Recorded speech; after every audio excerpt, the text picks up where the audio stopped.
kita percaya bahwa kita adalah anak-anak Tuhan, kita ada dalam perlindungan Tuhan. Kita ada di dalam perlindungan Tuhan, dan Tuhan Allah Maha Tinggi adalah tempat perlindungan kita. Sehingga setiap penyakit sampar, penyakit menular, apapun tidak bisa menyentuh kita. Mari kita lakukan, kita perkatakan dengan kuat, kita katakan dengan iman kita. Mazmur 91, dalam lindungan Allah. Dalam lindungan Allah. Orang yang hidup dalam lindungan yang Maha Tinggi dan bermalam dalam naungan yang Maha Kuasa akan berkata kepada Tuhan, tempat perlindunganku dan tubuh pertahananku, Allahku yang kupercayai. Sungguh Dialah yang akan melepaskan engkau dari jerat penangkap burung, dari penyakit sampar yang busuk. Dengan tepatnya Ia akan melindungi engkau, di bawah sayapnya engkau akan berlindung. Kesetiaannya ialah perisai dan pagar tembok. Engkau bersandar terhadap malam. Terhadap panah yang dalam waktu siang, terhadap penyakit sampar yang berjalan di dalam gelap, terhadap penyakit menular yang mengamuk di waktu petang. Walau 1000 orang berbaris di sisimu dan 10.000 di sebelah kananmu, tetapi itu tidak akan menimpamu.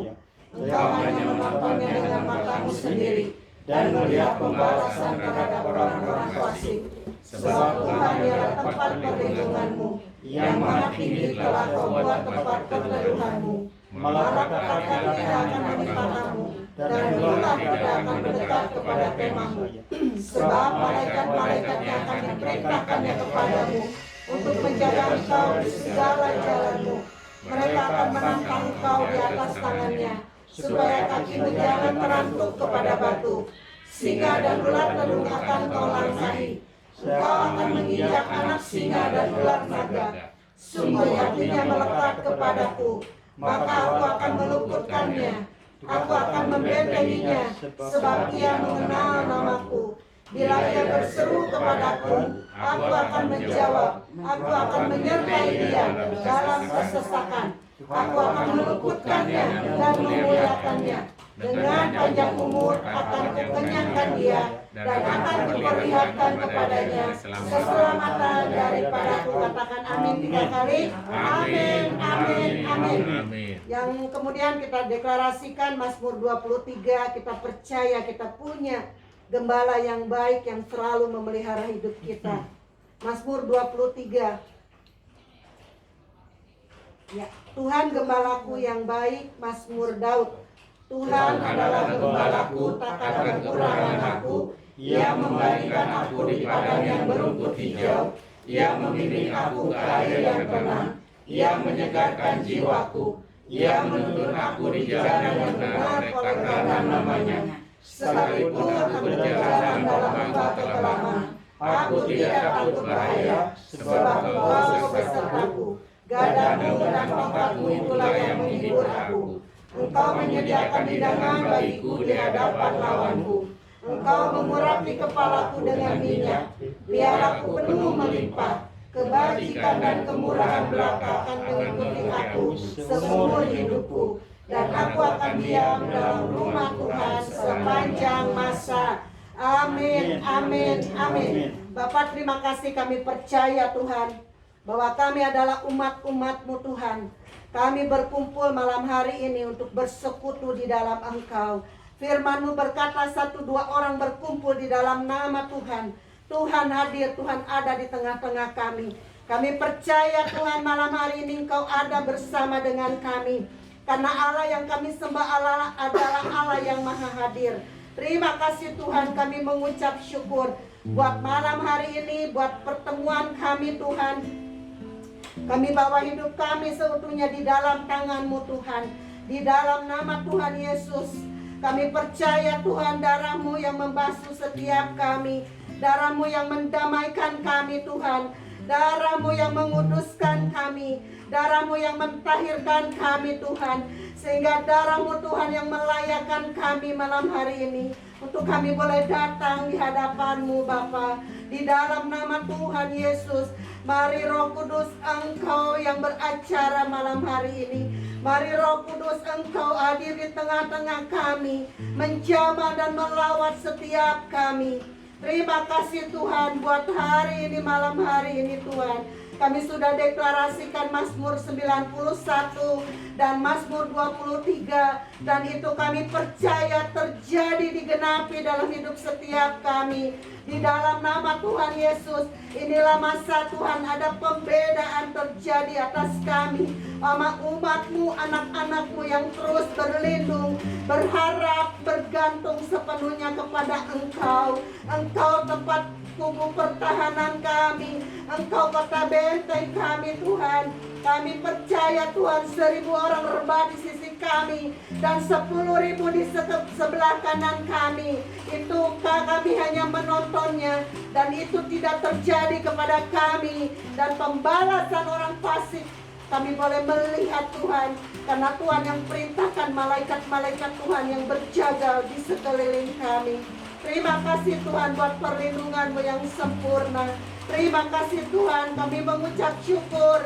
Kami juga hidup kami hari lepas hari dipelihara, diberkati oleh Tuhan. Karena kami punya gembala yang baik, yaitu Yesus Kristus, yang selalu menyediakan semua keperluan kami, dari yang terkecil sampai yang tidak terpikirkan oleh kami.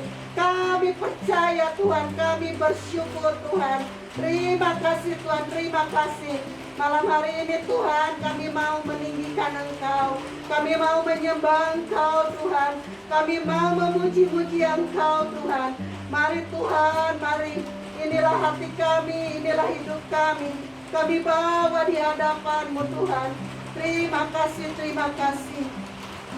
Terima kasih Tuhan, terima kasih. Mari kita sembah Dia yang bisa berbahasa roh, apapun saudara sembah Dia.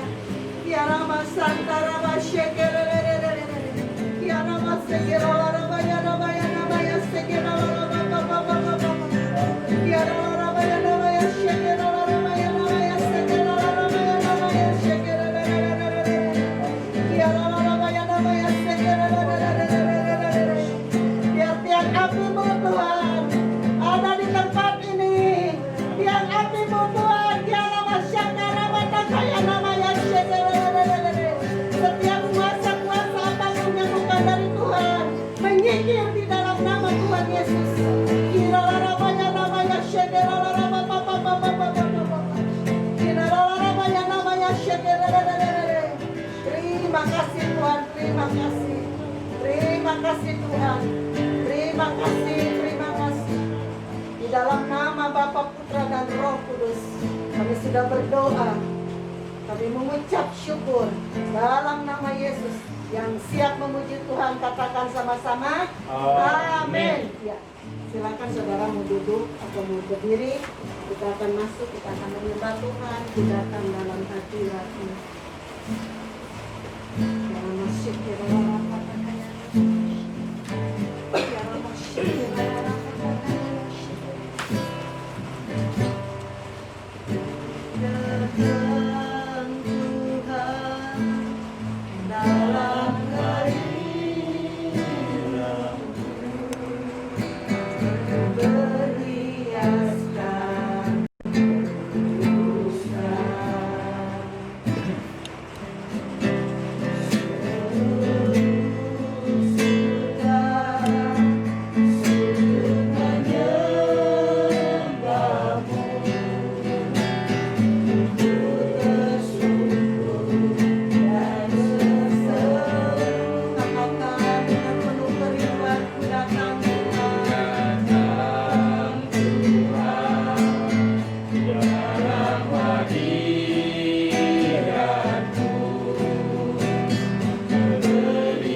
Allah yang Maha Kudus. Dia Allah yang Maha Kudus.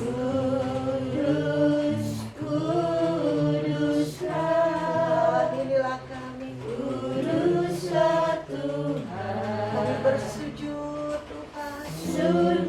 Kami menyembah-Mu Tuhan. Engkaulah pemilik hidup kami Tuhan.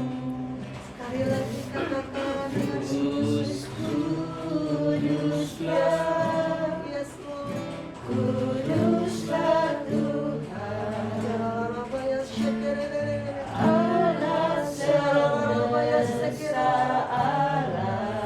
Nyatakan dengan segenap hati.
Biarlah Tuhan kekudusan-Mu yang melingkupi setiap kami Tuhan. Di dalam nama Tuhan Yesus. Terima kasih Tuhan. Mari saudara sembah Dia, ucap syukur atas segala kebaikan Tuhan. Mari menyembah Dia. Ada hati yang tertekan, ada yang benar, ada satu beban yang menekan, ada sesuatu pun saudara. Hari ini, malam hari ini, mari kita tanggalkan setiap beban kita. Mari kita sembah Dia, kita naikkan syukur kita. Kalau hari ini kita masih diberi badan yang sehat, kalau hari ini kan kita masih diberikan umur, semua karena anugerah Tuhan, semua karena kemurahan Tuhan. Mari ucap syukur semua saudara buat kebaikan Tuhan. Terima kasih Tuhan, terima kasih. Terima kasih Tuhan buat segala kebaikan. Terima kasih Tuhan buat pemeliharaan-Mu di dalam hidup kami. Terima kasih Tuhan Engkau berikan tubuh yang sehat, kekuatan buat kami. Terima kasih Tuhan, kami boleh melewati hari-hari kami dengan anugerah-Mu Tuhan, dengan kasih setia-Mu. Terima kasih Tuhan, terima kasih. Mari Tuhan basuh setiap kami, lahirkan setiap kami Tuhan. Lahirkan setiap kami Bapa, setiap kekuatan kami, pikiran kami, hati kami Tuhan. Murnikan kami Tuhan, murnikan kami layak di hadapan-Mu. Biar terus kami naikkan syukur kami Bapa. Di setiap apapun kondisi keadaan kami, ajari kami untuk tetap bersyukur kepada-Mu Tuhan. Untuk kami tetap mengucapkan terima kasih kepada-Mu Tuhan. Karena kami percaya Tuhan bahwa setiap rencana-Mu atas hidup kami, rencana yang ajaib, rencana yang indah Tuhan. Terima kasih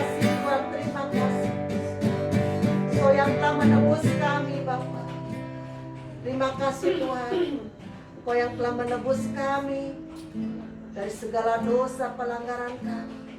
Dan hidup kami Tuhan bukan untuk kami lagi, tapi hidup kami hanya untuk Engkau Tuhan. Biarlah Tuhan hanya suka-sukamu Tuhan yang jadi atas hidup kami. Terima kasih Bapa, terima kasih. Di dalam nama Tuhan Yesus kami bersyukur.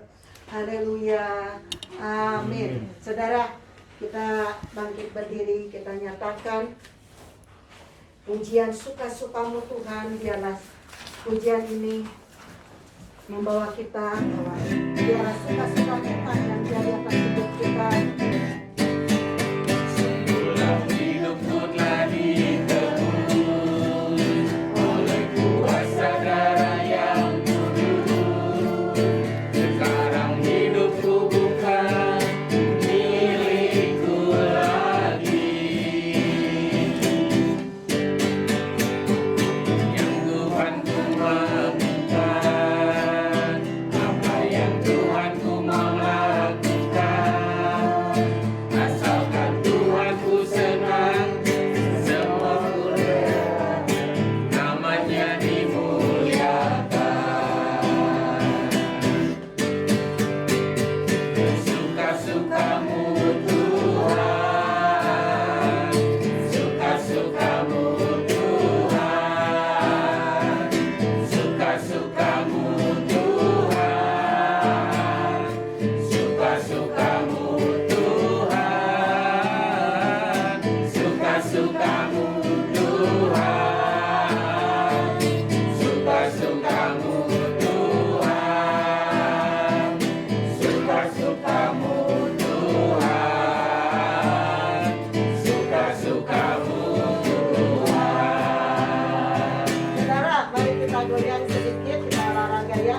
Suka-sukamu Tuhannya, kita angkat jempol kita, saudara ya. Kita menari buat Tuhan. Apapun kondisi kita, apapun keadaan kita saat ini, Tuhan katakan dia sudah membayar lunas ya untuk kita. Jadi apapun yang Tuhan inginkan, biarlah kehendak Tuhan yang jadi atas hidup kita ya. Yuk. Dari awal, dari awal. Sadar yang kudus, Yang sudah bisa boleh lebih keras ya. kan milikku lagi.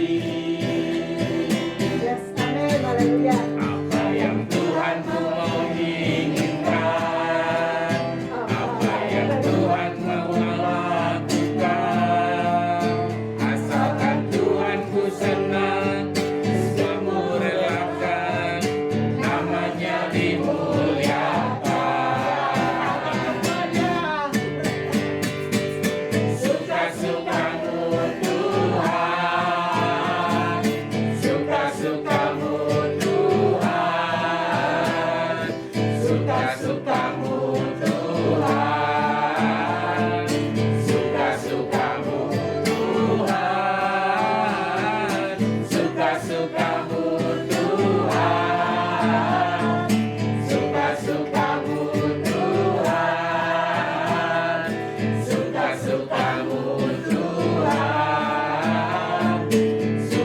suka-sukamu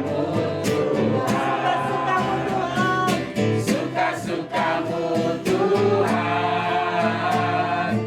suka-sukamu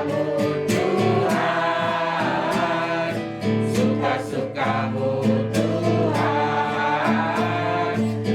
suka-sukamu Tuhan, suka-sukamu Tuhan,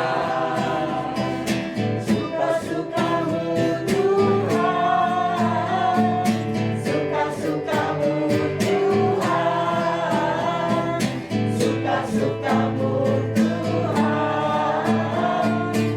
suka-sukamu Tuhan,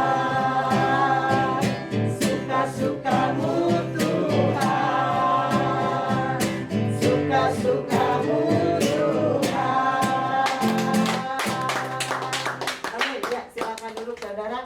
Jadi ketika kita sudah ditebus oleh Tuhan, hidup kita bukan untuk kita lagi, tapi hidup kita adalah untuk Kristus ya. Amin.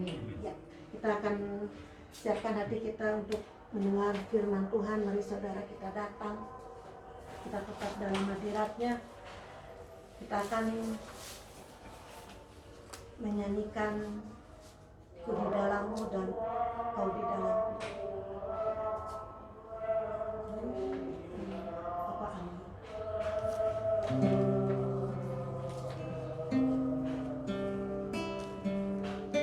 Biarlah kita terus tinggal di dalam Tuhan dan Tuhan di dalam kita, saudara. Nyatakan pujian ini dengan segenap hati. Biarlah ini pujian ini menjadi satu doa kita, kerinduan kita.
setia di jalan yang Kau beri.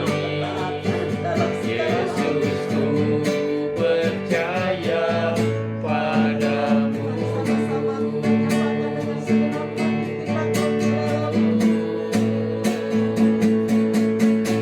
Kau di dalamku,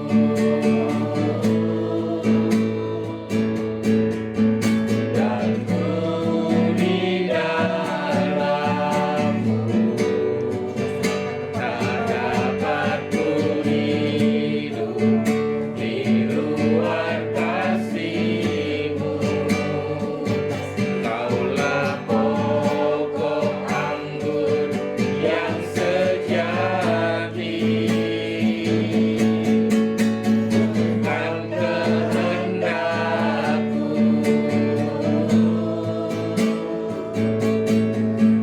namun kehendak-Mu. Taatkan setia di jalan yang Kau beri. Yesus, ku percaya padamu. Yesus, ku percaya padamu. Yesus, ku percaya padamu.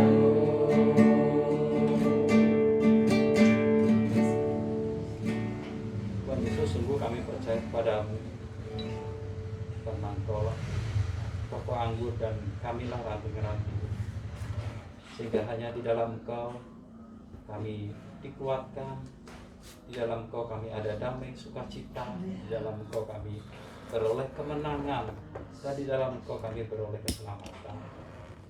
Tuhan, biarlah setiap pujian dan penyembahan yang kami naikkan itu sungguh menyenangkan hati Tuhan. Tuhan, sebentar kami akan sharing akan kebenaran firman-Mu. Tuhan, pimpin setiap kami Tuhan, biarlah hati dan pikiran kami hanya tertuju kepadamu Tuhan. Tuhan, bimbing juga hamba-Mu yang akan menyampaikan kebenaran firman-Mu. Tuhan, berkati hamba-Mu. Tuhan, urapi hamba-Mu dengan urapan yang baru. Tuhan, berikan kehayuan pada hamba-Mu Tuhan, sehingga setiap firman yang keluar dari mulut hamba-Mu itu sungguh berasal dari Engkau, sehingga semuanya dapat menjadikan berkat dan kekuatan bagi setiap kami yang mendengarnya. Tuhan, kami mohon pimpinanmu Tuhan di dalam sharing kebenaran firman ini Tuhan. Biarlah hormat dan kemuliaan kami kembalikan ke dalam nama-Mu Tuhan. Dalam nama Tuhan Yesus kami berdoa, haleluya, amin. Shalom saudara. Shalom. Kita akan sharing firman Tuhan dari kitab Yohanes ya. Kitab Yohanes 5. Kitab Yohanes 5 ayat 1 sampai 9. Sebenarnya ini saya pernah bawain beberapa tahun lalu. Tapi waktu itu saya bawain masalah jasmaninya gitu, kesembuhannya gitu. Sekarang saya akan bahas masalah kerohaniannya. Waktu itu jasmani, sekarang rohani. Sekarang saya tidak mempermasalahkan kesembuhannya, tetapi masalah rohaninya saja. Lebih baik kita baca dulu ya, dari 1 sampai 9. Kita baca bergantian aja, nanti yang bapak-bapak ayat ganjil, yang kaum wanita ayat genap. Kita mulai, udah dapat semua? Ya. Yuk kita mulai. 1, 2, 3. Sesudah itu ada hari raya orang Yahudi dan Yesus berangkat ke Yerusalem. Di Yerusalem dekat pintu gerbang domba ada sebuah kolam yang dalam bahasa Ibrani disebut Bethesda. Ada 5 serambinya. Dan di serambi-serambi itu berbaring sejumlah besar orang sakit. orang-orang buta, orang-orang lipang, dan orang-orang lumpuh yang menantikan goncangan air kolam itu. Sebab sewaktu-waktu turun malaikat Tuhan ke kolam itu dan menggoncangkan air itu. Barang siapa yang terdahulu masuk ke dalamnya sesudah goncangan air itu menjadi sembuh, apapun juga penyakitnya. Di situ ada seorang yang sudah 38 tahun lamanya sakit. Ketika Yesus melihat orang itu berbaring di situ, dan karena ia tahu bahwa ia telah lama dalam keadaan itu, berkatalah ia kepadanya, "Maukah engkau sembuh?" Jawab orang sakit itu kepadanya, "Tuhan, tidak ada orang yang menurunkan aku ke dalam kolam itu apabila airnya mulai goncang. Dan sementara aku menuju ke kolam itu, orang lain sudah turun mendahului aku." Kata Yesus kepadanya, "Bangunlah, angkatlah tilangmu dan berjalanlah." Dan pada saat itu juga sembuhlah orang itu. Lalu ia mengangkat tilangnya dan berjalan. Tetapi hari itu hari Sabat. Amin. Amin. Amin. Nah, mungkin waktu itu masih ada yang ingat waktu itu saya pernah bahas ini. Tapi saya bahas masalah kesembuhannya ya, secara jasmaninya. Sekarang saya bahas secara rohaninya. Di ayat 1 dikatakan, sesudah itu ada hari raya orang Yahudi dan Yesus berangkat ke Yerusalem. Jadi Yesus dari perjalanan berangkat ke Yerusalem. Di Yerusalem dekat pintu gerbang domba ada sebuah kolam. Jadi ada pintu gerbang, itu sebutnya pintu gerbang domba. Dekat itu ada kolam. Yang dalam bahasa Ibrani disebut Bethesda. Ada 5 pintu serambinya. Jadi untuk masuk kolam itu harus melalui pintu-pintu, pintunya ada 5 itu. Dan di serambi-serambi itu berbaring sejumlah besar orang sakit, orang buta, orang timpang, dan orang lumpuh yang menantikan goncangan air kolam itu. Sampai situ dulu ya. Jadi di ayat 3 dikatakan di pintunya ada 5, di pintu-pintu itu banyak berbaring orang-orang gitu, menantikan goncangan air, karena kalau airnya bergoncang, siapa yang masuk dulu akan sembuh gitu. Nah, sebenarnya orang-orang yang berbaring ini adalah orang-orang yang percaya. Jadi orang-orang ini orang-orang yang beriman sebenarnya. Iman apa? Iman saya bakal sembuh gitu. Makanya dia mau menunggu berhari-hari supaya dia sembuh gitu. Sampai air itu goncang, dia mau nunggu berhari-hari di situ. Walaupun dia berbaring seadanya gitu. Karena apa? Karena dia punya iman, punya harapan bahwa saya akan sembuh dari penyakit saya. Nah, berarti ya garis besarnya ya, semua orang yang menunggu di situ, orang-orang sakit itu, dia orang-orang yang punya iman untuk bisa sembuh. Iman kepada siapa? Kepada Tuhan. Karena di situ dikatakan yang mengucapkan itu malaikat Tuhan. Gitu. Nah, lalu ayat keempat dikatakan, ayat keempat ya. Ayat kelima di situ dikatakan, di situ ada seorang yang sudah 38 tahun lamanya sakit. Nah, ini yang menjadi pertanyaannya. Kenapa gitu?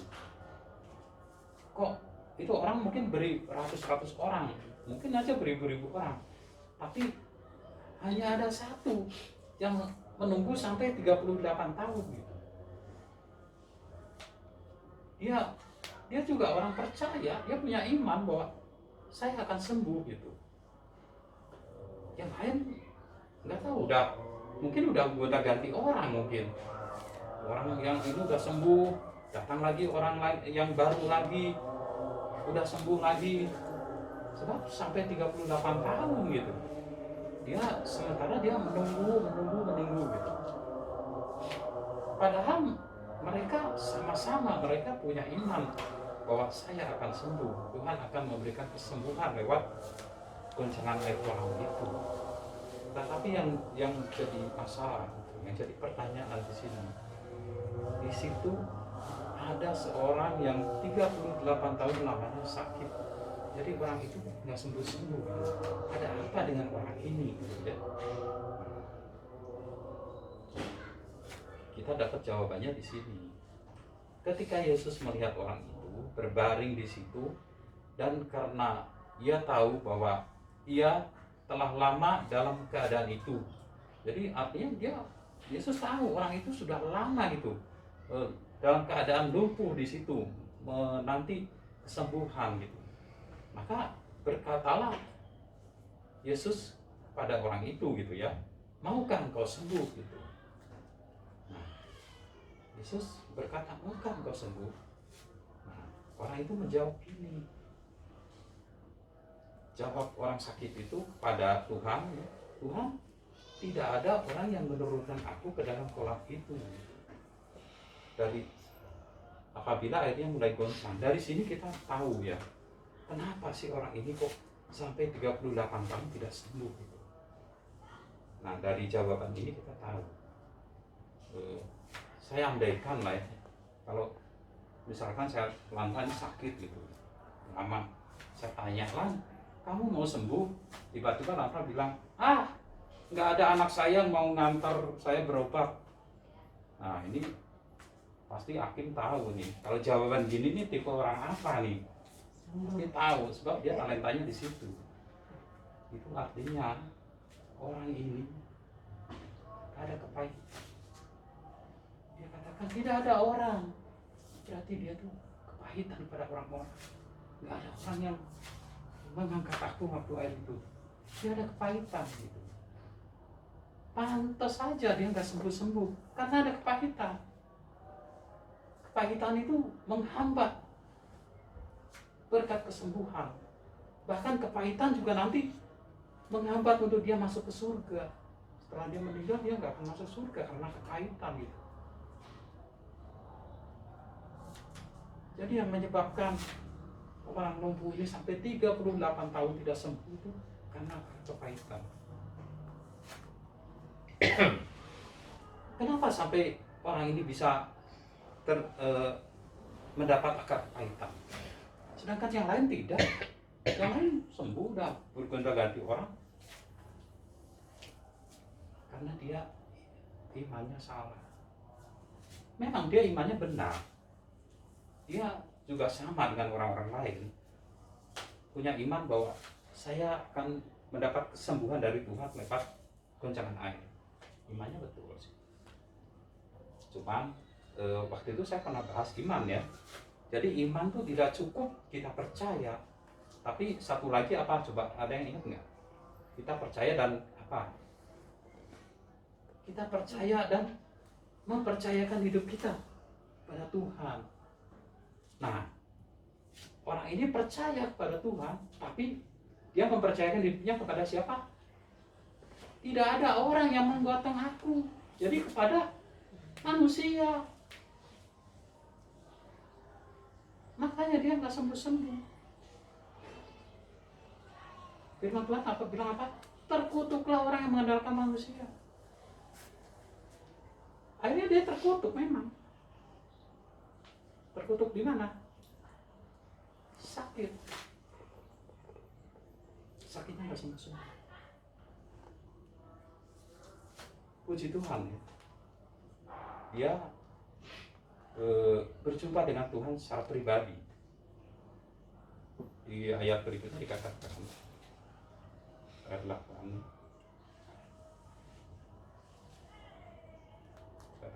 kata Yesus kepadanya, bangun dan angkat tilammu dan berjalanlah. Puji Tuhan, dia berjumpa Tuhan secara pribadi dan kata Tuhan, bangun, angkat tilammu dan berjalanlah. Dan dia mulai di situ dia percaya dan mempercayakan hidupnya pada Tuhan. Kita bisa bicara gitu ya, dia percaya dan mempercayakan hidupnya pada Tuhan. Kalau dia tidak percaya dan tidak mempercayakan hidupnya pada Tuhan, saya yakin walaupun Tuhan ngomong, ayo bangun, dia nggak akan bangun. Sebab dia bilang, aku ini sudah 38 tahun di sini, Tuhan nggak bisa apa-apa. Gimana suruh bangun? Tapi karena dia percaya dan mempercayakan, begitu Tuhan mau bangun, dia bangun. Benar, ternyata bisa bangun. Di situ ya, Artinya apa? Artinya gini, orang yang berjumpa pribadi dengan Tuhan, pasti orang itu akan berubah. Nah, kok demikian juga orang ini begitu berjumpa dengan Tuhan, dia langsung berubah.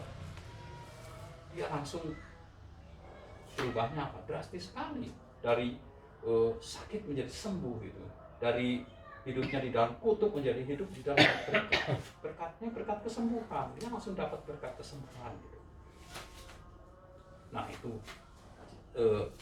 contoh ada juga yang berjumpa dengan Tuhan langsung berubah.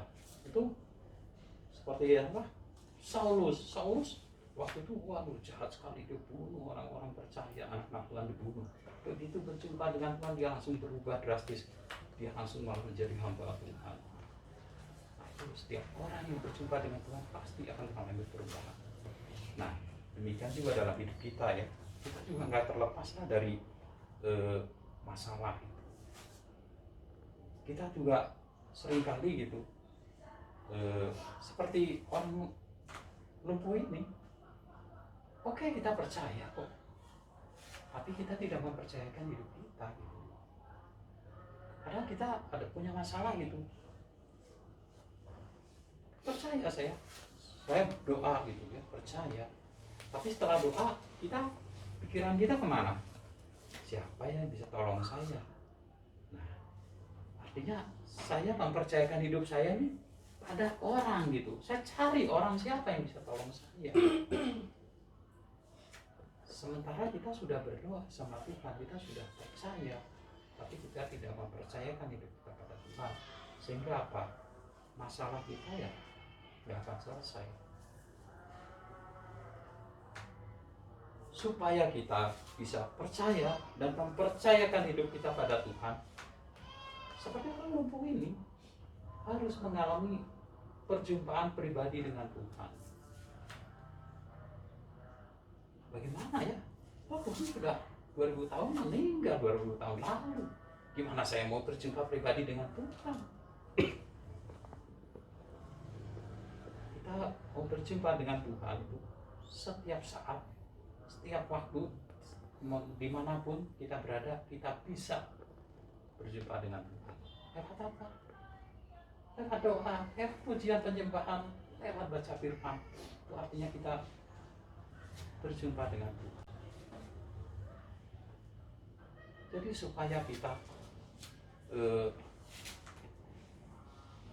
bisa percaya dan mempercayakan hidup kita pada Tuhan, kita harus mengalami perjumpaan dengan Tuhan. Kita harus intim dengan Tuhan.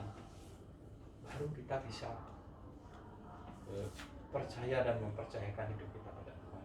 Kalau kita bisa percaya dan mempercayakan hidup kita pada Tuhan, apapun yang masalah kita hadapi, Tuhan pasti sanggup. Sebab sebesar apapun masalah kita, Tuhan kita jauh lebih besar dari masalah kita. Tuhan pasti sanggup. Cuman ya itulah, kita bisa nggak percaya dan mempercayakan gitu. Jangan seperti orang lumpuh ini. Dia percaya, makanya dia mau menunggu sampai 83 tahun. Kalau nggak percaya mungkin sehari 2 hari sudah pulang. Tapi sayangnya dia mempercayakan kesembuhan itu pada orang. Siapa yang nanti angkat saya? Nah ini seperti kita juga. Siapa yang bisa tolong saya ya? Teman saya siapa yang bisa tolong saya? Atau saudara saya siapa yang bisa tolong saya? Nah itu artinya kita mempercayakan pada manusia.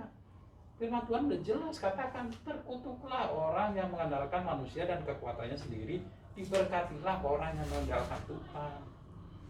Jadi kita jangan melanggar firman. Kalau melanggar firman, kita kena sanksi. Sanksinya apa? Hidup di dalam kutuk. Apapun yang kita kerjakan gagal, apapun yang kita kerjakan kalau berhasil juga hasilnya sedikit. Makanya supaya kita bisa percaya dan mempercayakan hidup kita sepenuhnya pada Tuhan, intim dengan Tuhan. Caranya apa? Baca firman Tuhan dan berdoa. Kita panggil hadirat Tuhan lewat pujian penyembahan. Mungkin itu aja firman Tuhan pada malam ini.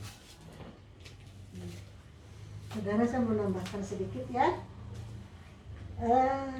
Saudara, ketika tadi saudara Hartian bilang yang sakit ini 38 tahun ya.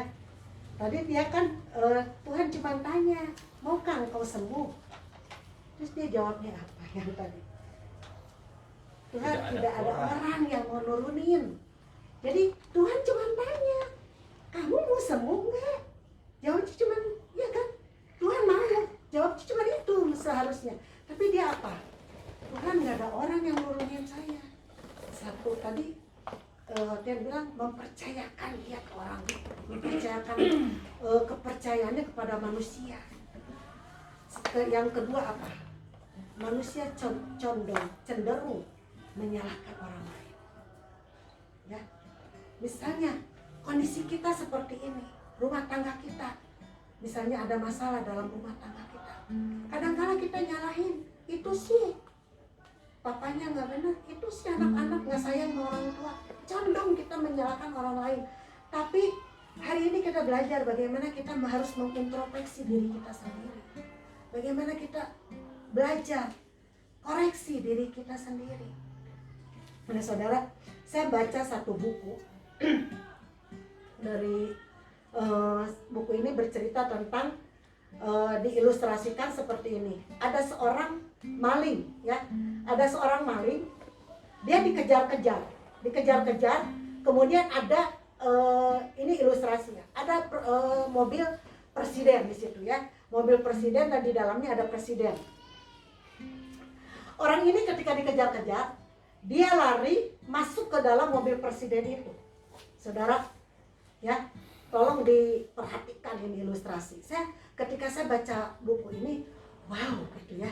Nah, ketika dia masuk di dalam di mobil presiden itu, saudara, si maling itu berani ngejar nggak? Berani nggak ngejar? Ketika dia udah ada di dalam mobil presiden dan bersama presidennya, berani nggak itu maling itu mengejar orang itu? Tidak.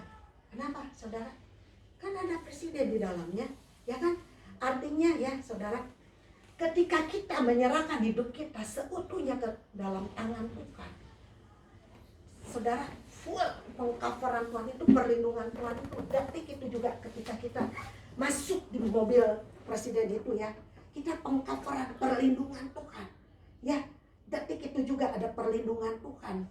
Nah, ketika kita berlindung, melangkah masuk di dalam perlindungan Tuhan, itu ada perlindungan pengcoveran Tuhan, saudara.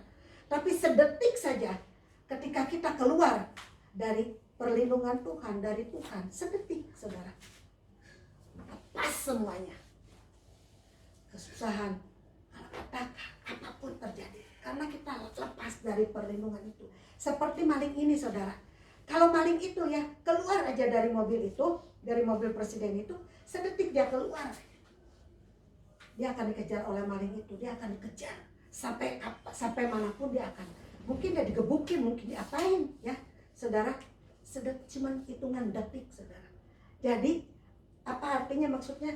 Jadi kita ini harus tetap tinggal di dalam yang tadi pujian, kita tinggal di dalam Tuhan, Tuhan di dalam kita. Saudara, proses manusia, proses kita ini berbeda, saudara. Ya, proses kita ini ada masalah pergumulan sakit penyakit, ada masalah perekonomian, ada masalah rumah tangga, ada masalah apapun, saudara, banyak. Saat-saat seperti ini ada masalah usaha, pekerjaan. Saudara, ketika kita menghadapi keadaan situasi seperti itu, kita masuk di dalam Tuhan. Kau di dalamku dan aku di dalam Engkau. Kuncinya itu. Kemudian apa? Kedua, koreksi diri kita, saudara. Jangan cenderung kita menyalahkan. Misalnya gini, saudara, di dalam kita, misalnya seseorang sakit, punya penyakit darah tinggi, saudara, punya penyakit darah tinggi. Terus kita masak ya, udah tahu dia punya penyakit darah tinggi, tapi makannya pengen garam, pengen yang asin gitu ya, saudara. Tapi dia itu tidak mengkoreksi diri, tidak melihat diri sendiri, dia cenderung menyalahkan. kamu sih masaknya keasinan, kamu sih masaknya ini, kamu sih itu. Saudara, ketika kita melihat bahwa diri kita ini, oh iya ya, saya punya sakit darah tinggi, berarti saya harus mengurangi garam, saya harus mengurangi rasa makan makanan yang yang membuat tekanan darah tinggi saya naik. Nah itu saudara, jadi mari kita malam hari ini belajar ya, belajar untuk saling introspeksi diri kita saudara. Apapun masalah kita saat ini, apapun keadaan kita, saudara jangan pernah menyalahkan orang lain, jangan pernah kita menghakimi orang lain. Mari kita lihat diri kita sendiri. Banyak hal dalam hidup kita yang kita harus terus dibenahi saudara. Setiap hari masuk kita di dalam pertobatan. Setiap hari mari kita masuk minta pengampunan Tuhan saudara. Kita ini semua terus ya diproses saudara. Proses ini belum selesai ya, proses ini kita baru selesai, baru dialami lagi. Kenapa saudara? Kita dikikis karakter kita. Yang dulu kita misalnya sering pemarah, yang dulu kita sering menyalahkan orang, kita belajar saudara. Belajar seperti tadi firman Tuhan yang dikatakannya, orang yang sakit 38 tahun saudara, itu bukan waktu yang sebentar. 38 tahun saudara, dia lumpuh, dia diam di kolam Bethesda 38 tahun saudara. Karena apa? Karena paradigmanya dia nggak berubah. Ketika detik itu dia mengenal Tuhannya, detik itu juga dia berubah saudara. Jadi hitung per detik itu tuh ya. Kalau kita mengenal Tuhan kita sepenuhnya, saudara jangan, saya kemarin melayani, saya bilang, kekristenan itu tidak menyelamatkan kita. Tidak menyelamatkan kita kekristenan. Yang menyelamatkan kita adalah kita percaya Tuhan dan menerima Dia sebagai Tuhan dan Juru Selamat kita. Kita diselamatkan. Ya. Jadi Kristen itu tidak menyelamatkan. Kristen itu apa? Hubungan kita pribadi dengan Tuhan. Nah, kita belajar mengenal Tuhan, kita belajar mengenal Tuhan, saudara. Artinya kita belajar terus. Hidup kita diubahkan setiap hari. Dari kita mulai pemarah, kita ubahkan menjadi seorang yang lemah lembut. Ini kembali lagi buah roh ya. Jadi mulai lagi saudara. Mari kita sama-sama belajar ya. Hari ini firman Tuhan yang luar biasa, dia akan mengubahkan kita menjadi sesuatu karakter yang sungguh-sungguh berkenan di hadapan Tuhan. Jadi saudara, apapun kegiatan pelayanan kita, sehebat apapun kita ya, sekaya apapun kita saudara, kalau kita di luar Tuhan semuanya sia-sia. Tapi ketika kita berjalan bersama dengan Tuhan, ada perkenanan Tuhan saudara. Pekerjaan apapun, ketika ada perkenanan Tuhan, ketika saudara mengenal Tuhan dengan sebenarnya, dalam pengertian yang benar Tuhan, saudara, saya percaya apapun saudara, keadaan saudara, Tuhan akan pulihkan. Ya, saudara, Tuhan akan pulihkan perekonomian, masalah rumah tangga, kesehatan. Ketika kita mengenal pribadi Tuhan yang sesungguhnya, tadi seperti yang Saulus diubahkan Tuhan, seperti siapa lagi di dalam firman Tuhan diubahkan ketika dia benar-benar mengenal Tuhan secara pribadi. Hidupnya berubah total saudara, hidupnya berubah total. Nah, hari-hari ini saudara, saya terus minta sama Tuhan biar hati kita terus sejalan dengan Tuhan. Itu kerinduan secara pribadi, kerinduan saya nggak, Tuhan jangan sampai saya menyimpang sedetik pun dari Tuhan. Itu yang benar-benar saya mau Tuhan terus berjalan di dalam Engkau. Nah saudara ya, kita terus berdoa minta hati yang seperti itu, terus setia di dalam Tuhan, terus berjalan di jalannya Tuhan. Dunia itu menawarkan banyak hal saudara, banyak hal ya. Dunia itu banyak hal menawarkan kemewahan, kesenangan, apapun, kekayaan, kuasa. Tapi kita terus berjalan, mari kita terus berjalan. Seperti tadi seorang maling masuk di dalam mobil presiden, ada perlindungan. Artinya kita masuk di dalam Tuhan, ada perlindungan, ada kuasa Tuhan, ada apapun yang Tuhan itu biar maha sempurna. Ya, jadi itulah firman Tuhan yang saya tambahkan sedikit. Mari kita mau perjamuan kudus. Terima kasih Bapak, kami angkat roti dan anggur di atas kepala kami Tuhan. Kami junjung tinggi roti dan anggur ini Tuhan. Kami percaya Bapa, Engkau hadir, Engkau ada di sini. Di dalam nama Tuhan Yesus, Tuhan berkati roti dan anggur ini. Dan kami percaya ketika kami makan roti dan minum anggur ini adalah tubuh-Mu dan darah-Mu, makanan kami yang sebenarnya Tuhan. Di dalam nama Tuhan Yesus. Saudara, ikuti kita deklarasikan. Dalam nama Tuhan Yesus. Dalam nama Tuhan Yesus. Aku percaya, ini adalah tubuh-Mu yang disalibkan bagi kami. Darah tubuh-Mu yang menyembuhkan setiap penyakit kami oleh bilur-bilur Tuhan. Apapun sakit penyakit kami sudah disembuhkan. Aku percaya mulai hari ini aku sehat, aku sembuh, aku dipulihkan. Dalam nama Yesus, aku terima tubuh-Mu dengan iman. Mari saudara kita makan sama-sama.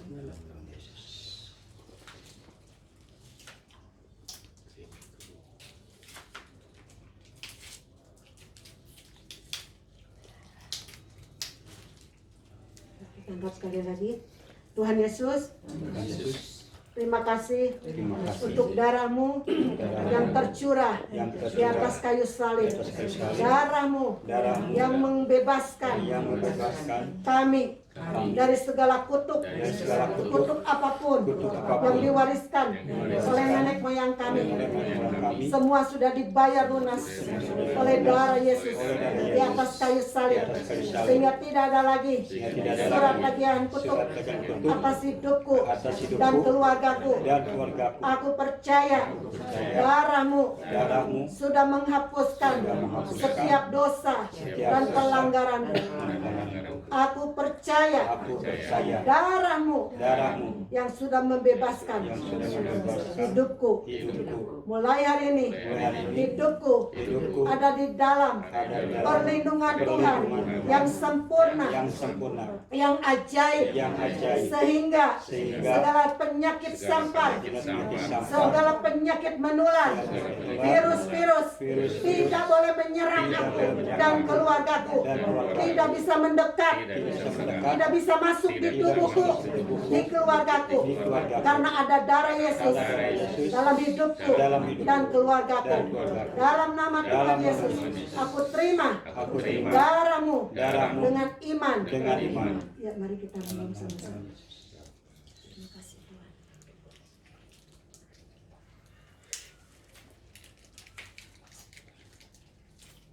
Tuhan, saudara, tolong ambil yang ada sisanya. Saudara, kalau ada sisa jangan dibuang. Ambil, taruh di atas dahi, tanda P huruf besar, biar kita meterai kita ada di dalam Tuhan dan Tuhan ada di dalam kita, ya. Jadi tanda meterai kita menjadi ahli waris kerajaan surga. Mari saudara, sekali lagi kita ucap syukur. Tuhan Yesus, terima kasih. Aku sudah makan tubuh-Mu dan minum darah-Mu. Aku percaya mulai hari ini hidupku adalah ciptaan baru. Yang lama sudah berlalu. Aku percaya Tuhan. Aku adalah ranting-ranting Tuhan yang melekat pada pokok anggur yang benar, yaitu Tuhan Yesus. Aku terima nutrisi-nutrisi, makanan-makanan yang dari Tuhan, yang memberikan damai sejahtera, sukacita, pemulihan, kesembuhan. Dalam nama Tuhan Yesus, DNA Kristus ada di dalam darah kami. Sel-sel darah kami tidak ada yang tersubat, semuanya lancar sampai titik pusat yang sakit. Tidak ada lagi sakit penyakit di syaraf-syaraf, di sendi-sendi, di otot-otot, semua jaringan tubuh kami, setiap organ-organ tubuh kami. Jantung kami sehat, paru-paru kami sehat, ginjal kami sehat, pankreas kami sehat, semua pencernaan kami, lambung kami sehat. Dalam nama Yesus, aku percaya. Terima kasih Tuhan, dalam nama Yesus. Amin. Terima kasih Tuhan untuk kesempatan pada malam hari ini Tuhan, kami boleh bersekutu bersama-sama di Komsel SAD ini Tuhan. Kami telah menaikkan pujian kami, penyembahan kami, firman yang ditaburkan, biarlah semuanya Tuhan menjadi berkat bagi kami yang mendengarkan. Segala kemuliaan hanya bagi nama Tuhan Yesus Kristus. Terima kasih Tuhan, kami bersyukur. Di dalam nama Tuhan Yesus kami sudah berdoa dan mengucap syukur. Haleluya. Amin.